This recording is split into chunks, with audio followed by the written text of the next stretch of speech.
Jangan lupa Anda mengikuti talk show Bincang Gemilang yang dipersembahkan oleh Lembaga Penyiaran bekerja sama dengan Humas NTB dan KPID NTB.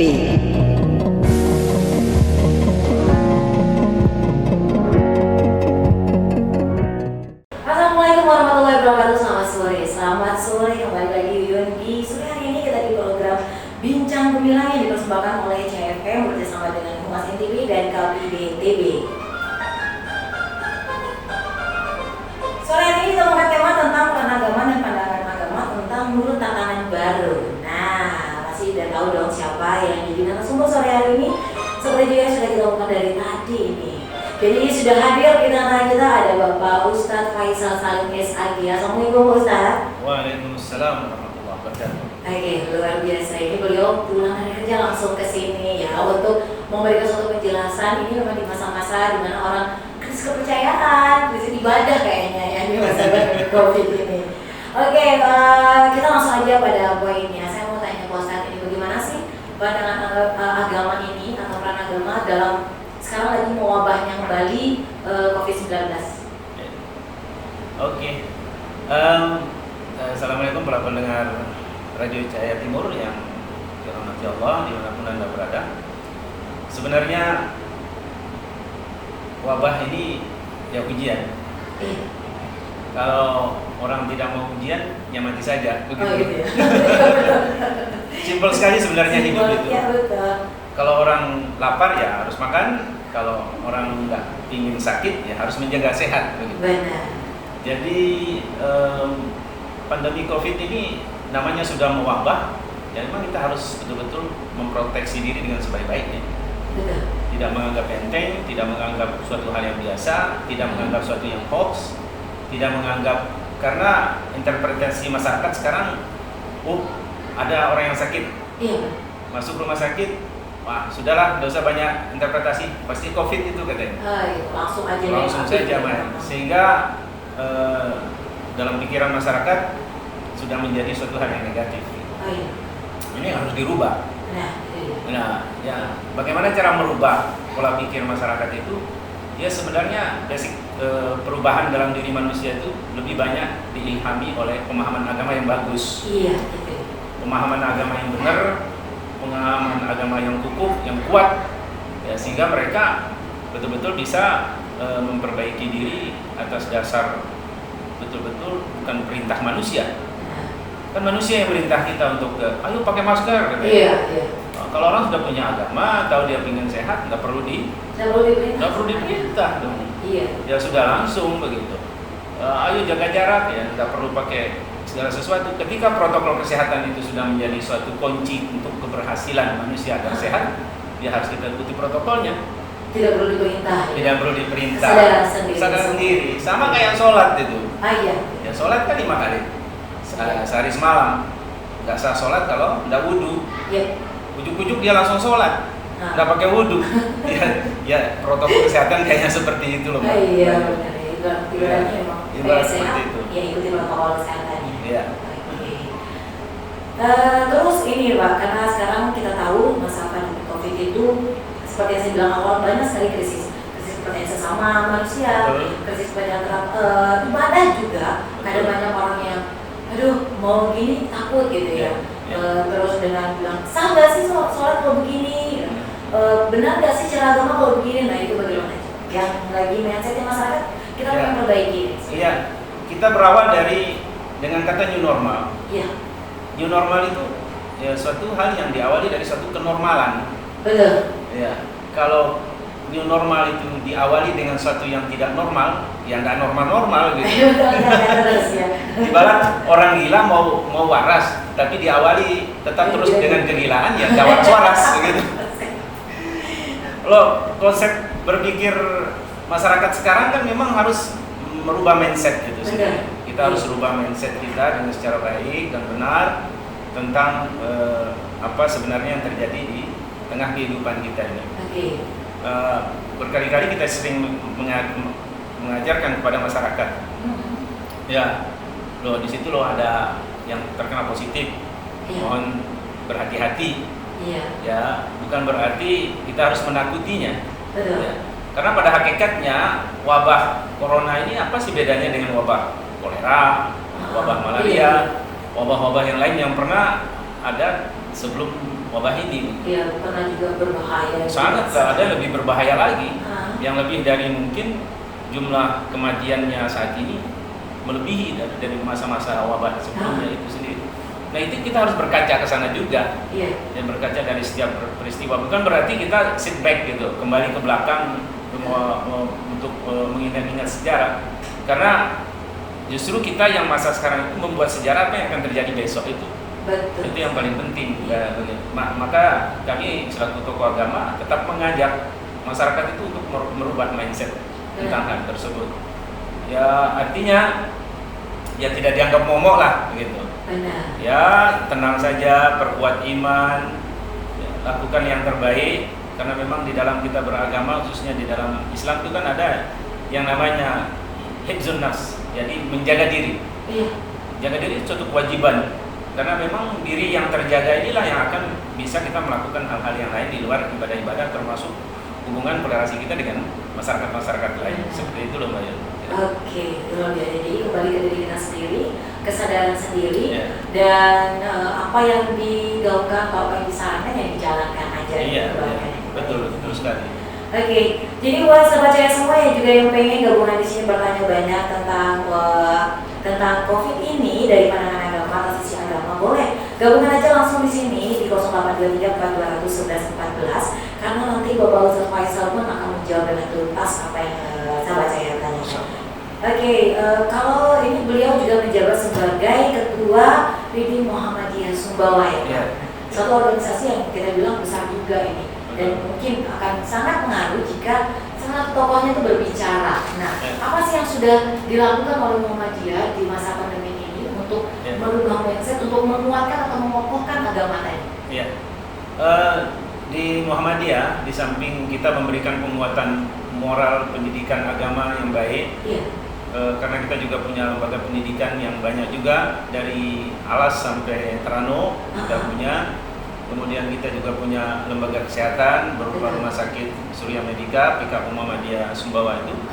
Semua amal-amal usaha itu kita gerakkan secara bersama-sama, termasuk lembaga Lazis ya, lembaga zakat infak sedekahnya Muhammadiyah, yang juga ikut berperan aktif memberikan bantuan langsung maupun tidak langsung, baik berupa materi, kemudian uang dan lain sebagainya, termasuk juga APD yang bisa bermanfaat ya bagi masyarakat seperti itu. Itu secara real kita bisa lakukan hal yang seperti itu. Di samping itu kita sebagai organisasi juga yang memang cabang-cabang ranting itu bergerak di lapangan pun kita mengajak mereka untuk sama-sama memperkuat ya, keyakinan masyarakat itu agar mereka betul-betul bisa hidup dengan baik, dengan tenang, tidak seakan-akan ini dianggap musuh. Ya, memang bukan musuh ya. Ya karena namanya penyakit tidak kelihatan. Benar. Ya baru nyampe mengena pada diri kita, baru kita tahu dan sadar. Dengan sadar kita bahwa itu kita terkena seperti ini. Jadi itu yang kita lakukan dalam sebagai organisasi kemasyarakatan yang memang punya keterpanggilan diperintah maupun tidak diperintah.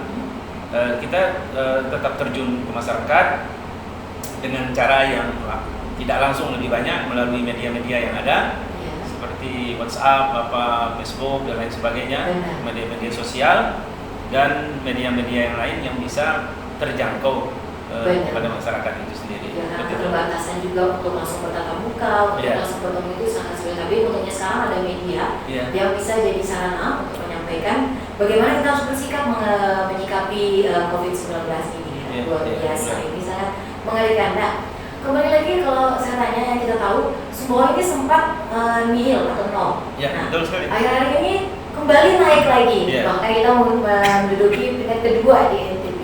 Nah, ini biasanya kalau kata-kata ini sama-sama ini juga, serangan pertama mungkin nggak begitu keras. Nah, serangan kedua kadang memukul masyarakat itu jauh lebih down lagi. Ternyata ini sulit banget ya.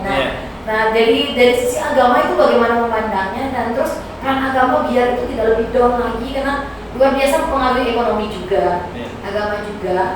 Berarti secara pribadi orang itu sudah stres, mungkin bisa dikatakan tidak dewa ya. Mungkin Pak Ustadz bisa menjelaskan lagi. Oke. Sebenarnya dalam agama, khususnya kita yang beragama Islam, terhadap kondisi kita yang berada di Sumbawa, kemarin sempat minim, Iya. bahkan 0, kemudian naik kemarin 17, luar biasa ya, begitu banyak. Saya tidak mempertanyakan ini dari mana, Benar. tapi yang jelas ini sudah ada, gitu. Benar. Nah, sebenarnya di dalam ajaran agama itu sudah mengajarkan kita itu untuk hidup bersih. Iya, benar. Nah, ini yang harus diawali oleh setiap kita. Bukan berarti mereka tidak melaksanakan ajaran agama. Betul. Salah satu contoh misalnya Nabi itu kan perintahkan kita habis bangun tidur itu harus cuci tangan. Bangun tidur loh. Iya. Ya bukan dari bergabung dengan teman-teman kita berkontak dengan yang lain. Bangun tidur itu cuci tangan dulu sebelum kita mengambil air yang lain. Nah, kita ditanya kenapa yo? Kata Rasul SAW, ya kamu tidak tahu di mana nginap tanganmu semalam, katanya. Oh iya. Ya, aina batat yadaka, katanya, kata Rasul SAW. Ya, terus tanganmu itu nginap di mana? Nah ini kan suatu bahasa yang mengatakan bahwa Rasul itu mengajak kita itu memiliki mental agama, hidup bersih. Benar. Perlu bukan berwas-was dan lain sebagainya. Nah bahkan dengan contoh yang kecil ini, di samping perintah-perintah agama yang lain, ya kita diperintahkan juga hidup bersih. Nah, artinya dengan menjalankan perintah agama yang baik, niscaya orang itu pasti sehat, Oke. pasti sehat. Iya. Nah kalau mereka tidak menjalankan perintah dengan baik, pasti terkena itu. Betul. Bukan hanya COVID. Yang Ya, lain mungkin. yang lain juga bisa. Yang belum terdeteksi. Iya. Ya hidup bebas, padahal Betul. sudah punya pasangan yang bersih, mau ambil pasangan yang kotor, Aduh. ya kena GO, kena AIDS, kena macam-macam. Benar. Jadi sebenarnya penanaman nilai psikologis dalam agama, dalam kehidupan manusia itu akan tertata dengan baik, manakala mereka betul-betul memahami agama dengan sebaik-baiknya. Nah, bagaimana kalau orang yang nggak beragama, kok bisa mereka hidup sehat? Loh, kita tidak usah praktek, tidak usah mengatakan demikian. Mohon maaf ya, saya punya teman itu yang non muslim. Dia ngomong ke saya, dan saya bertanya, kok sehat ya? Loh, Pak Ustadz, saya ngamalin apa yang ada di agamanya Pak Ustadz. Wow. Nah, Biasa. hidup bersih, ya perintah agama di dalam agama. Terus mau masuk Islam, saya bilang enggak gitu. Ya, apa sih salahnya kami mengamalkan apa yang baik-baik dari agama yang ada? Bahkan dia sering infak sedekah, keluarkan seperti itu. Ya sehingga waktu datang ke panti asuhan saya nanya, "Loh Pak, nggak salah alamat?" Dia bilang gitu. Enggak Pak, kemana saja kan, yang penting saya ikhlas, katanya. Ya, seperti itu. Ini salah satu contoh pola pembinaan psikologi manusia dipandang dari pemahaman agama yang benar itu akan membawa manusia itu orang yang betul-betul optimis hidup, bukan pesimis. Ya, ketika melihat, ada sini lu melempem, lemas, tidak makan, ya tambah sakit jadinya. Iya. Ya seperti. Nah inilah pola-pola agama yang mengajarkan manusia untuk hidup lebih baik dan benar, seperti itu Pak. Iya, berarti kuncinya itu yang baik ya udah dilaksanakan Ya, aja. jalan aja. Saat kita jalan di relnya, Ya. maka yang terbaik yang kita dapatkan. Betul sekali. Oke, setelah ini mungkin akan ada yang gabungan juga. Silakan aja nanti gabungan di sini bertanya sebanyak-banyaknya buat sobat cahaya semua, boleh di sini di 0823 4211 14. Karena kita akan masih panjang bersamanya, masih banyak beliau lagi dengan Bapak Ustadz Faisal Salim. Kita akan lebih banyak tahu lagi kira-kira apa yang kita lakukan sama pandemi ini benar gak sih berpandangan agama apa? Silakan bertanya semuanya di sini. Ada komentar Oke. kurang jelas juga dengan Pak Ustadz. Oh, iya.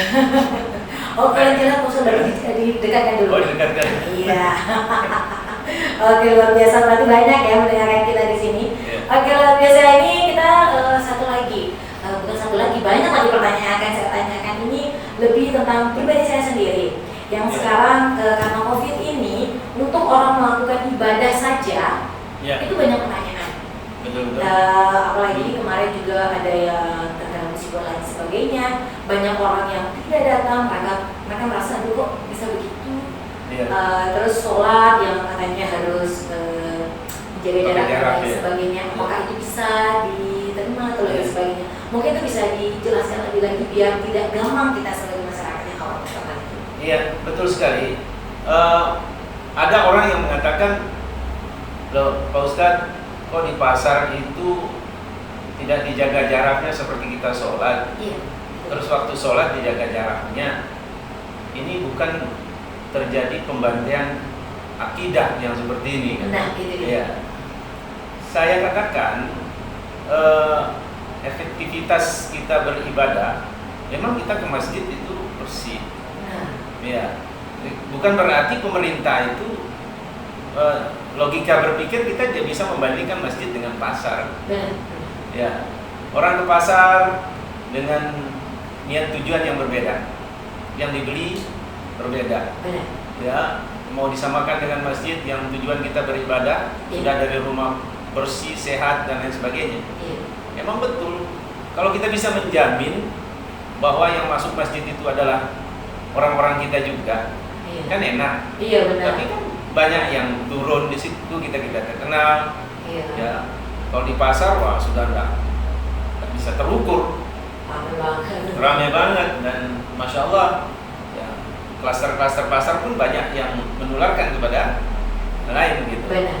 Nah, itu memang tugas pemerintah. Iya. Nah, kita di rumah ibadah ini perlu menjaga jarak di situ karena intensitas kita bersama itu, bayangkan sholat itu kan bisa 5 menit, Oh, benar. biasa 10 menit. Iya. Kalau pasar kan nggak begitu lama, mau beli sayur tetap langsung pergi gitu, Oke. dan lain sebagainya. Yang penting kita bisa jaga diri. Nah, kemudian di tempat bangunan itu secara kesehatan, ketika orang batuk, bersin, yang menempel di tehel itu, Iya. menurut kesehatan, ahli kesehatan ya, yang lebih tahu di situ lebih lama ngendapnya di situ. Iya. Ini yang memang kadang-kadang protokol kesehatan di masjid ini juga harus diterapkan tentang bagaimana mengepel dengan baik, disinfektan yang baik dan lain sebagainya untuk kebaikan jamaah. Nah, jadi pemerintah melaksanakan pola ibadah bukan hanya di masjid, di gereja iya, di pura iya, di vihara juga seperti itu. Jadi semua, jadi tidak mendiskreditkan Islam, Benar. tapi semuanya juga diterapkan demikian gitu. Terus serta-merta kita tidak mau taatnya, ini implikasinya kepada kita nanti malah ada istilahnya ya underestimate tentang masjid nanti. Nah, gitu dia. Ya, oh ini klaster masjid A, masjid B, masjid C dan lain sebagainya. Iya. Kan gak enak. Iya. Ya, nah ini yang perlu memang harus dipahami oleh kita. Karena apa? Istilah di dalam ilmu ushul fikih itu darul mafasid muqaddamun ala jalbil masalih. Jadi mengurangi kerusakan itu lebih diutamakan daripada memperbaiki. Ya, daripada memperbaiki. Jadi ya kalau batuk ya nggak usah ke masjid, kalau sakit flu nggak usah ke masjid dan lain sebagainya. Nah inilah pola kebutuhan ibadah dengan pola kebutuhan sehari-hari kan berbeda. Ke pasar untuk kebutuhan kita sehari-hari, serta-merta orang bilang tutup aja pasar Ustaz katanya. Iya tutup aja, nggak ada masalah. Akhirnya ada pedagang yang keliling. Ya ternyata pedagang yang keliling itu juga kena kemarin. Ya ada pedagang keliling itu juga kena. Ya, akhirnya ada apa solusinya? Sudah kembali kepada diri kita untuk proteksi gitu. Benar. Ikut protokol yang baik, yang benar, ya insya Allah selamat yang seperti itu. Sama halnya juga dengan beribadah tadi. Iya. Ulama dan Ustaz sudah memikirkan hal itu, disampaikan karena sudah dicari kebenarannya. Betul sekali. Masalah itu diterima, ya insya Allah. Iya. Tuhan yang tahu, kita hanya berusaha untuk menjaga yang terbaik. Iya, ya. betul sekali. Oke, kembali lagi di Diundang yang mau gabungan boleh silakan di 0823441114. Yang pengen bertanya langsung dengan Bapak Ustaz Faisal Salim silakan. Ya sekarang juga pemerintah sudah menggaungkan dulu tatanan baru. Iya. Karena sudah cukup lama kita terpaku dari kegiatan dan lain sebagainya. Betul. Sudah lama juga masyarakat juga merasa jenuh dan bosan mungkin untuk di rumah lockdown. Iya. Akhirnya pemerintah mengeluarkan bahwa aktivitas boleh dengan dulu tatanan baru. Iya. Nah bagaimana perspektif agama tentang dulu tatanan baru? Ya, niat baik pemerintah ini sangat baik karena memang secara perlahan masyarakat tetap diminta untuk move on. Wah, betul. Ya, untuk move on. Jangan hanya kemudian berdiam di rumah terus tanpa ada aktivitas dan lain sebagainya. Termasuk misalnya dalam bidang tugas kami, misalnya di kantor urusan agama, Iya. ya kita sudah membuka pencatatan pernikahan itu sejak beberapa bulan yang lalu. Iya, Sejak betul. itu pernah di lockdown, ya karena memang kita harus terbiasa hidup normal. Nah, Iya. hidup normal. Sekali lagi ya normal betul-betul dalam, bukan sekali lagi saya katakan tadi dalam tidak normal, jangan. Jadi harus betul-betul normal gitu. Normal ya, normal aja. Ya. Cuma yang kita harapkan di tengah masyarakat agar betul-betul mengikuti protokol tersebut gitu. Iya. Jangan sampai seenaknya. Iya. Ya, semakin seenaknya, karena sekali lagi pemerintah sudah menyarankan penyakit ini tuh suka terdeteksi. Benar. Ya, yang sakit kena, yang tidak sakit juga kena, seperti Semua itu. kena. Iya. Maka harus betul-betul ya memproteksi diri sendiri dengan sebaik-baiknya seperti itu. Oke, itu dia dari perspektif agama bahwa agama sudah berusaha semaksimal mungkin Iya. dengan mengatakan bahwa benar dalam agama kebersihan sebagai dari iman. Betul sekali. Jadi kalau memang kita beriman kita pasti bersih. Iya, Nah, harus bersih, kita sehat. Ya, Benar nggak Ustaz? Iya, betul Iya. sekali. Jadi perbuatan agama, jaga kebersihan, semua memang harus kita kembali ke diri kita sendiri. Ya. Kalau diri kita sendiri tidak percaya dengan apa yang kita lakukan itu bersih apa tidak, ya mau gimana gitu. Mau Ya. jaga bersama kita, ya kita yang bisa. Ya karena orang-orang yang bergerak itu baik dari agama, pemerintah, kesehatan, lain sebagainya sudah berusaha untuk memberikan himbauan lain sebagainya pastinya. Betul sekali. Oke. Oke, ini pertanyaan pamungkas mungkin. Ada satu wejangan atau satu kata terakhir dari Bapak Ustaz Faisal Salim, selaku Ketua dari PD Muhammadiyah Sumbawa, untuk masyarakat Sumbawa yang lagi dengar kita sore hari ini menyikapi COVID ini dan nurut tatanan baru. Ya. Terima kasih Bunda Madiun. Memang kita selaku anggota masyarakat ya dimanapun kita berada, Oke. mari kita berprasangka baik gitu. Iya. Husnuzon pada pemerintah. Jangan kita malah mengenyampingkan nilai-nilai ini, karena berprasangka baik itu bisa menenteramkan orang, menenangkan orang. Sedangkan berprasangka buruk ini justru akan membuat hati gundah gulana. Kenapa saya katakan demikian? Ada yang mengatakan ya ini memang program pemerintah mau numpuk-numpuk duit doang. Dia bilang Itu banyak, itu iya. isu yang kayak gitu. numpuk duit terus orang yang sudah meninggal nanti dikasih duit sekian dan lain sebagainya. Ah, mana ada? Oh, enggak percaya Ustaz. Kalau enggak percaya ya sudah, mati saja. Biar bisa lihat betul duitnya dikasih apa enggak. Ya, Bang. Pemikiran-pemikiran seperti ini memang kita harus betul-betul bersih hati. Iya. Saya sangat mengharapkan bahwa untuk hidup normal itu harus diawali dari kebersihan hati kita. Berprasangka baik kepada pemerintah dengan segala macam usaha-usaha yang diberikan kepada kita semua. Dan insya Allah, ya kalau hal tersebut ada dalam kehidupan kita, saya yakin kok perlahan-lahan. Ya, kunci kedua, sekalipun ada press release dari Setda Provinsi, yang gak usah dibaca lah. Iya. Kalau ada yang mau baca ya silakan. Iya. Bukan berarti itu larangan, bukan dosa gitu. Betul. Biasanya, ini kebiasaan manusia. Begitu baca, wih Sumbawa, wih ini Bramiji, oh besok saya nggak ke sana, besok saya nggak ke sana. Ya, diam di rumah ternyata dia juga menerima tamu dari Bramiji juga. Bramiji juga. Itu kadang-kadang nggak disangka oleh hal tersebut. Nah, walhasil dimanapun orang itu yang sudah terpapar, ya sudah kita segera proteksi diri. Diperintah maupun tidak diperintah, itu kewajiban kita di mana dan kapanpun berada. Saya terima kasih sama Kapolres Sumbawa itu sudah menindaklanjuti. Iya. Saya lihat ada foto para yang tidak pakai masker kepada pusat-pusat semua. Oh, iya. Tadi di pasar ya. Iya, dari di pasar. Bagus. Ya, kita selaku tokoh agama sangat mendukung Pak Denny, Iya. agar manusia memang mau disiplin gitu. Benar. Dengan disiplin itulah ya kita suatu tokoh agama sangat mengharapkan karena akan membawa ya kebaikan hidup bagi masyarakat itu sendiri. Oke. Terima kasih Bapak Lutfi Faisal Salim sudah menyempatkan hadir di Radio JFM. Jadi intinya kembali kita untuk bersih pikiran, bersihkan hati dan jaga kebersihan sendiri, protek diri sendiri gitu. Karena pemerintah dari agama, dari kesehatan juga sudah berusaha untuk menjaga masyarakat semuanya untuk tetap sehat dan terbebas dari COVID. Dan kembali lagi tadi percaya aja apa yang dilakukan oleh pemerintah itu adalah hal yang terbaik. Percaya positif thinking gitu. Kalau negatif thinking katanya itu bisa jadi gundah gulana. Nah, biar gundah gulana positif aja dan percaya bahwa seperti virus-virus sebelumnya akan berlalu dan sama COVID ini juga akan berlalu ya Pak. Badai pasti berlalu. Nah, itu dia badai pasti berlalu. Oke, demikian bincang gemilang kita sore hari ini bersama Bapak Ustaz Faisal Salim selaku ketua dari PD Muhammadiyah Sumbawa. Terima kasih banyak Bapak waktunya. Ya, sama-sama. Oke, kalau itu kita akhiri. Wassalamualaikum warahmatullahi wabarakatuh. Waalaikumsalam warahmatullahi wabarakatuh.